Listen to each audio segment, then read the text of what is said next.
ఇక్కడ మనం ఈ జాతరలో కొన్ని అద్భుతమైన విషయాలు కూడా చూడవచ్చు. 1883లో రైల్వే కోడూరు దగ్గర ఈ ప్రాంతానికి రైల్వే లైన్ వేయాలని మనకు ఇప్పుడున్న వెంకటగిరి రైల్వే స్టేషన్ 1886-87 ప్రాంతంలో వచ్చింది ప్రజెంట్ ఉన్న. కానీ కోడూరు ప్రాంతం దగ్గర కూడా రైల్వే లైన్ వేయడానికి ఒక బ్రిటిష్ వాళ్ళు సర్వే చేస్తూ ఉన్నారు. సర్వే చేసేటప్పుడు ఆ 1880లోనే ఈ పులిహోరలు పెరుగన్నాలు కట్టుకొని ఆ ప్రాంతం వాసులంతా కూడా ఒక క్యూ లైన్ లో ఈ వెలుగొండల వైపు రావడం వాళ్ళు గమనించారు. మీరందరూ ఎక్కడికి వెళుతున్నారంటే మేము వెంకటగిరి జాతరకు వెళుతున్నాము. అప్పుడు వారితో పాటు ఆ వెలుగొండ కనుమల దారిన ఈ బ్రిటిష్ వారు కూడా రావడం జరిగింది.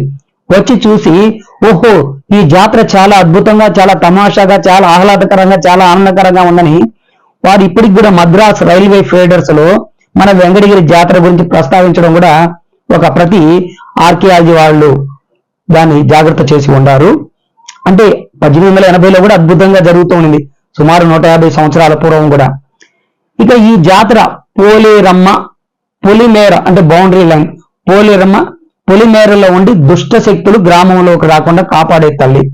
ఈ పోలేరమ్మ జాతరలో మొదట మనకు అమ్మవారిని అంటే అంతకుముందు శిలా విగ్రహమే ఉండిందంట పూర్వపు రోజుల్లో.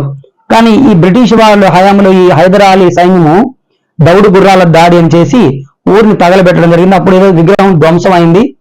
అప్పటి నుంచి విగ్రహాలు తగలబడితే అరిష్టం అని చెప్పి ఒక శీతల రాయిని ప్రతిష్ఠింపజేసి దానికి మంత్రోచ్చరణ చేసి బీజాక్షరాలు లిఖింపజేసి దాన్ని ఇప్పుడున్న బొమ్మిడి కాలువ ఒడ్డున ప్రతిష్ఠించి జాతర జరపడం వస్తూ ఉన్నది. అదొక సంప్రదాయంగా. ఇది కూడా మనకు హిస్టారికల్ చరిత్రలో ఉంది.